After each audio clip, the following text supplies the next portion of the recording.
ಇಂದೇ ಡೌನ್ಲೋಡ್ ಮಾಡಿ ಮತ್ತು ನಿಮ್ಮ ನೆಚ್ಚಿನ ಶೋಗಳನ್ನ ಆನಂದಿಸಿ. ಈ ಆಟದ ಬಗ್ಗೆ ಏನ್ ಹೇಳಕ್ ಇಷ್ಟಪಡ್ತೀರಾ? ತುಂಬಾ ಚೆನ್ನಾಗಿತ್ತು ಕಣ. ಹೌದಾ? ಸಖತ್ ಎಂಜಾಯ್ ಮಾಡಿದ್ವಿ ನಾವು. Very good. ಸುಮ್ನೆ ಈ ಆಟದಲ್ಲಿ ಕಾನ್ಸಂಟ್ರೇಷನ್ ಅಷ್ಟೇ ಮುಖ್ಯ. ಬಟ್ ಏನ್ರಿ ಮಾ, ನೀವಿಬ್ರು ತುಂಬಾ ಚೆನ್ನಾಗಿ ಆಡಿದ್ರಿ ಕಣಿಮ್ಮ. ಕಿತ್ಕೊಂಡು ಬಂದ್ಬಿಟ್ಟಿಯಲ್ಲ ನೀನ್ ಪ್ರಿಯನ ಹತ್ರ.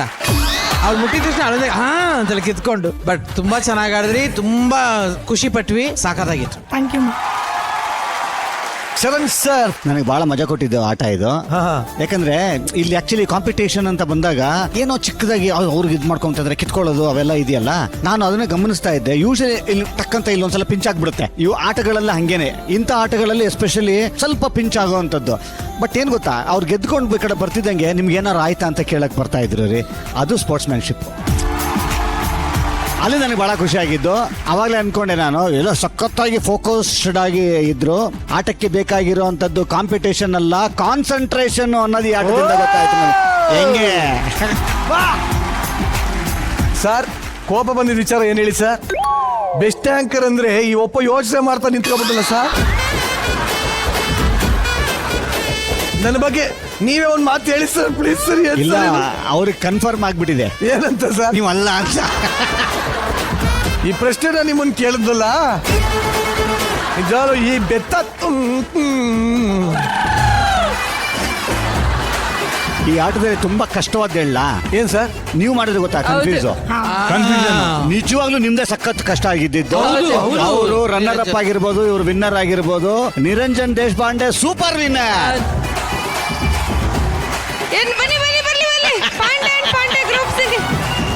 ಜಿಮ್ಮಿ ಬಾ Jimmy. Niranjan Deshpande.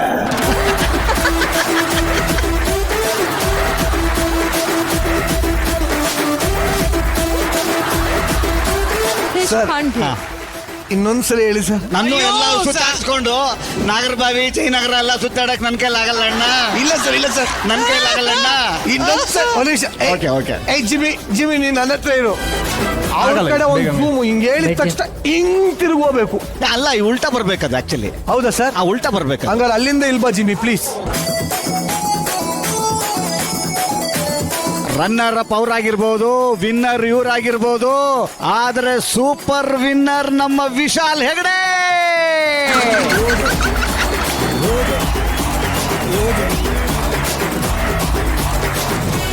I love you, you must love me. ತಪ್ಪಾಯ್ತಾ? ತಪ್ಪಲ್ಲ ಸರ್, ಅಪರಾಧನೇ ಆಗೋಯ್ತು ಸರ್.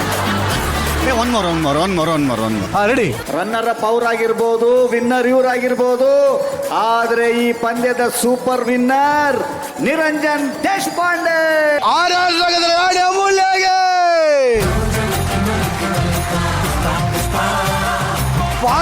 ಪಾಂಡೆ ಕಂಪನಿಗೆ 5 ಲಕ್ಷ ಕೊಟ್ಟ ಅಮೂಲ್ಯಗೆ. ಅವ್ರು ಎಷ್ಟೇ ಕೊಟ್ರು ನಿಮ್ಮ ದುಡ್ಡು ಬೇಡ, ನಿಮ್ಮ ಮಾತುಗಳಷ್ಟೇ ಸಾಕು ಅಂತ ಹೇಳದಂತ ನಿರಂಜನ್ ದೇಶಪಾಂಡೆ.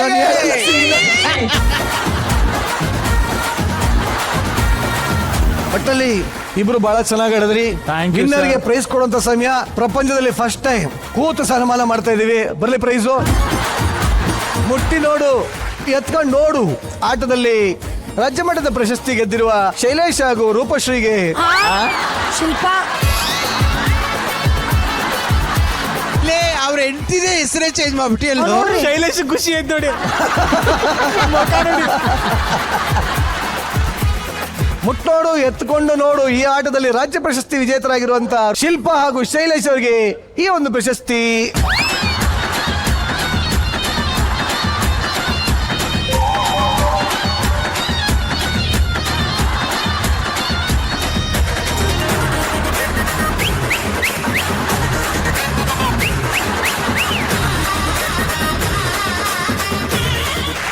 ನಿಜವಾಗ್ಲೂ ನೋಡಿ, ಅವ್ರ ತಾಯಿ ಅಂತ ಇದ್ದಂಗೆ ಅವ್ರ ಅಣ್ಣ ಕೂಡ ಭಾವುಕರಾಗ್ತಾ ಇದ್ದಾರೆ. ಹೇಳಿ ಸರ್, ಹೇಗಿತ್ತು ಆ ದಿನಗಳು? ಅಮ್ಮನ ನೆನಪು ನೀವು ಮಾಡ್ಕೊಳ್ಳೋದು? ಆ ದಿನಗಳು ಬಹಳ ಕಷ್ಟಕರ ಇತ್ತು. ನಾನು ನಮ್ಮ ತಮ್ಮ ಇಬ್ರು ಒಂದೇ ಹೋಟ್ಲಲ್ಲಿ ಸಪ್ಲೈ ಮಾಡ್ತಿತ್ತು. ನಾನೇನಂದೆ, ಇಲ್ಲ ನೀನು ಏನಾರ ಓದು, ಅಮ್ಮ ಹೇಳ್ತೈತೆ ನೀನಾರು ಓದು ಅಂತಂದಕ್ಕೆ ಸ್ಕೂಲಿಗೆ ಹೋಗೋನು ಅರ್ಧಕ್ಕೆ ಚಕ್ಕರ್ ಹೊಡೆಯೋನು ತಿಂಗಳ ಗಂಟೆ ರಜೆ ಮಾಡೋದು ನನಗೆ ಗೊತ್ತಿಲ್ಲ ಅದು ಹೋಗ್ತಾಂಬಿಡು ಸ್ಕೂಲಿಗೆ ಹೋಗ್ತಾಂಬಿಡು ಸಾಯಂಕಾಲ ಡ್ಯೂಟಿ ಬರೋನು ಕಟ್ಟಾಗಿ ಹೋಟ್ಲಿಗೆ ಸಪ್ಲೈ ಮಾಡೋಕ್ಕೆ ನಾ ಒಂದು ದಿವಸ ಊಟ ಹೋಗಿದ್ದಿಲ್ಲ ನಾನು ಹೋಟ್ಲಿಗೆ ಕೆಲಸ ಮುಗಿಸ್ಕೊಂಡು ಊಟ ಇತ್ತು ಊಟ ತೊಗೊಂಡು ಸ್ಕೂಲಿಗೆ ಕೊಟ್ಟು ಬರೋಣ ನಾನು ಆಮೇಲೆ ಡ್ಯೂಟಿ ಹೋದ್ರಂತ ನಾನು ಹೋಗಿದ್ದೀನಿ ಸ್ಕೂಲಲ್ಲಿ ಮಿಸ್ಟ್ರಿಗೆ ಹೇಳ್ತೀನಿ ಇಲ್ಲಪ್ಪ ಬರ್ತಾನಲ್ಲ ಸ್ಕೂಲಿಗೆ ಸರಿಯಾಗಿ 1 ತಿಂಗಳಾಯ್ತು 2 ತಿಂಗಳಾಯ್ತು ಬರ್ತಾನಲ್ಲ ಅವ್ನು ವಿಚಾರಿಸು ಅಂತಂದು ಅವ್ನು ನೋಡ್ತೀನಿ ಅಲ್ಲಿ ಆ ಪಾರ್ಕ್ನಲ್ಲಿ ಆಟ ಆಡ್ತಿದ್ದಾನೆ ಅವತ್ತು ಅವ್ನಿಗೆ ಹೇಳಿದೆ ಈಗ ಐತೆ ನಮ್ಮ ಪರಿಸ್ಥಿತಿ ನಮ್ಮ ಬಡತನ ಐತೆ ನೀನು ಓದಿದ್ರೆ ನೀನಾರ ಸ್ವಲ್ಪ ಮುಂದೆ ಬಂದರೆ ನಮಗೊಂದು ಒಳ್ಳೆ ಹೆಸರಾಗತ್ತೆ ಅವತ್ತು ಓದಕ್ಕೆ ಶುರು ಮಾಡ್ದ ನೀವು ಇವತ್ತು ಈ ಮಟ್ಟಕ್ಕೆ ನನ್ನ ನಿಲ್ ತಂದು ನಿಲ್ಸಿದಾನೆ ಅಂದರೆ ನನಗೆ ಹೆಮ್ಮೆ ಆಗತ್ತೆ. Very good very good. ಖಂಡಿತವಾಗ್ಲೂ ಸರ್ ನಿಜವಲ್ಲಿ ನೀವು ಎಲ್ಲರೂ ಹೆಮ್ಮೆ ಪಡುವಂಥ ಸ್ಟೂಡೆಂಟ್ ನಮ್ಮ ಶಿವರಾಮ್ ಆಗಿದ್ದಾರೆ. ತರಮ ಎಲ್ಲೋ ಒಂದು ಕಡೆ ಸರ್ಕಾರಿ ಶಾಲೆಯಲ್ಲಿ ಓದ್ಕೊಂಡು ಮಧ್ಯ ಡುಮ್ಕಿ ಹೊಡ್ಕೊಂಡು ಆಮೇಲೆ ಗುರುಗಳ ಒಂದು ಇನ್ಸ್ಪಿರೇಷನ್ ತೊಗೊಂಡು ಅಮ್ಮನ ಬೆಳ್ಳಿ ಚೈನ್ ಮಾರ್ಕೊಂಡು ಸೊ ಈ ವಿದ್ಯಾಭ್ಯಾಸ ಅನ್ನೋದು ಹೀಗೆಲ್ಲ ನಡ್ಕೊಂಡ್ಬಂದು ಇವತ್ತೊಂದು ಒಳ್ಳೆ ಸ್ಥಾನದಲ್ಲಿದ್ದಾರೆ. ಸೊ ಈ ಒಂದು ಬೆಳವಣಿಗೆಗೆ ಏನು ಹೇಳಕ್ಕೆ ಇಷ್ಟಪಡ್ತೀರಿ? ಅನ್ಸುತ್ತೆ ಸರ್ಕಾರಿ ಶಾಲೆಗಳು ಅಂದ ತಕ್ಷಣ ನಮಗೆಲ್ಲ ಇವಾಗ ಈಗಿನ ಕಾಲದಲ್ಲೆಲ್ಲ ಏನಂದ್ರೆ ಅಯ್ಯೋ ಅದೇನು ಕೆಲ್ಸಕ್ಕೆ ಬಾರೋ ಸ್ಕೂಲು, ಬಡವರು ಓದೋ ಸ್ಕೂಲು ಆ ಥರದ್ದೆಲ್ಲ ಅನ್ಸುತ್ತೆ ನಿರಂಜನ. ಯಾವಾಗಲೂ ನನಗೆ ಆಲೋಚನೆ ಬರೋದು ಆಗೆಲ್ಲನೂ ಶಾಲೆಗಳನ್ನೆಲ್ಲ ಸರ್ಕಾರ ನಡೆಸ್ತಾ ಇತ್ತು. ಈ ಅಬಕಾರಿ ಡಿಪಾರ್ಟ್ಮೆಂಟ್ ಇರ್ತಿತ್ತಲ್ಲ ಅದನ್ನೆಲ್ಲನೂ ಖಾಸಗಿಯವರು ಮಾಡ್ತಾ ಇದ್ರು. ಈ ಕಾಲ ಎಷ್ಟು ಬದಲಾಗಿದೆ ಅಂದ್ರೆ ಶಾಲೆಗಳನ್ನ ಖಾಸಗಿಯರು ಮಾಡ್ತಿದ್ದಾರೆ, ಅಬಕಾರಿ ಇದನ್ನೆಲ್ಲನೂ ಸರ್ಕಾರ ಮಾಡ್ತಾ ಇದೆ. ಎಲ್ಲಿಂದ ಎಲ್ಲಿಗೆ ಬಂದ್ವಿ ರೀ ನಾವು? ಒಂದು ರೀತಿಯಲ್ಲಿ ಈಗಲೂ ಸರ್ಕಾರಿ ಶಾಲೆಗಳನ್ನ ಅನೇಕ ಶಾಲೆಗಳನ್ನ ಸರ್ಕಾರ ಮುಚ್ತಾ ಇದೆ. ನಿಜವಾಗ್ಲೂ ಈಗಲೂ ಮನಸ್ಸು ಮಾಡಿದ್ರು ಆ ಸರ್ಕಾರಿ ಶಾಲೆಗಳನ್ನ ಜೀರ್ಣೋದ್ಧಾರ ಮಾಡಿದ್ರೆ ಇಂತಹ ಮಕ್ಕಳು ದೊಡ್ಡ ಸ್ಥಾನದಲ್ಲಿ ಬಂದು ನಿಲ್ಬಹುದು. ಇದು ಒಂದು ಗಿಫ್ಟ್ ಇದೆ.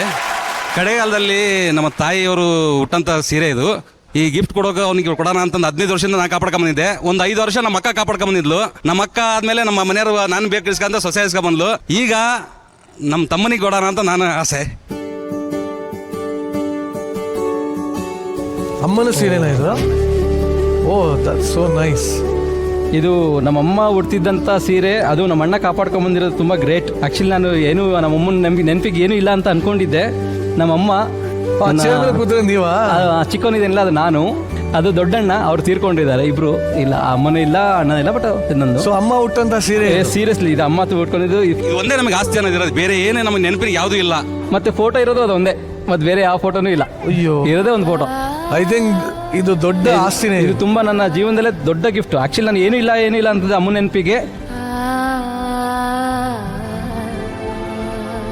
ಅಂತೂ ಇಂದು ಶಿವರಾಮ್ ಅವರೇ, ಒಂದು ಕಡೆ ವಿದ್ಯೆ ಕೊಟ್ಟಂತ ಗುರುಗಳು ಬಂದ್ರು, ಇನ್ನೊಂದು ಕಡೆ ಅಮ್ಮ ಹುಟ್ಟಂತ ಸೀರೆ ಸಿಕ್ಕಿದೆ. ಈ ಕ್ಷಣ ನಿಮ್ಗೆ ಸ್ಪೆಷಲ್? ತುಂಬಾ ಸ್ಪೆಷಲ್. ಯಾಕಂದ್ರೆ ಈ ಸೀರೆನ ನಮ್ಮ ಅಮ್ಮನ ಬಂದು ಕೊಟ್ಟಂಗಾಯ್ತು ನನಗೆ. ಹಾಗಾಗಿ ಈ ಸೀರೆನ ತುಂಬ ಕಾಪಾಡ್ಕೊಳ್ತೀನಿ. ನಮ್ಮಮ್ಮ ತೀರ್ಕೊಂಡಂಥ ಸಂದರ್ಭದಲ್ಲಿ ಅಂತ್ಯಕ್ರಿಯೆ ಮಾಡ್ತಾರೆ. ಆ ಸಂದರ್ಭದಲ್ಲಿ ನಾನು ಆ ಬೂದಿನ ತಾಯ್ತದಲ್ಲಿ ಹಾಕಿ ನಾನು ಕಟ್ಕೊಂಡಿರ್ತೀನಿ. ಬಟ್ ಏನಾಯಿತು, ಮಿಸ್ ಆಗಿ ಒಂದು 2 ತಿಂಗಳು ಇರುತ್ತೆ, ಆನಂತರ ಎಲ್ಲ ಕಳೆದೋಗ್ಬಿಡುತ್ತೆ. ಎಂಥ ಬೇಜಾರಾಗಿರುತ್ತೆ ಅಂದರೆ ನಮ್ಮಮ್ಮ ಕಳ್ಕೊಂಡಾಗ ಎಷ್ಟು ನೋವಾಗಿತ್ತೋ ಅಷ್ಟೇ ನೋವು ಅನುಭವಿಸ್ತೀನಿ. ಬಟ್ ಎಷ್ಟು ಹುಡ್ತೀನಿ ಸಿಗೋದೇ ಇಲ್ಲ. ಕೊನೆಗೆ ಆ ನಂತರದಲ್ಲಿ ಸಿಕ್ಕಂತ ಇದೆ ನೆನಪಿಗೆ. ನನಗೂ ಹೇಳಿರಲಿಲ್ಲ ಸೀರೆ ಇದೆ ಅಂತೇಳಿ. So nice. ಖಂಡಿತವಾಗ್ಲೂ ಅಮ್ಮನ ಸೀರೆ ಅಂದರೆ ಒಂಥರ ಅದೇ ಒಂದು ಆಸ್ತಿ ಇದ್ದಂಗೆ. ಈ ಆಸ್ತಿನ ಜೋಪಾನು ಕಾಪಾಡ್ಕೊಳ್ಳಿ ಅಂತ ಹೇಳ್ತಾ ಬೀಳ್ಕೊಡ್ತಾ ಇದೀನಿ. Thank you.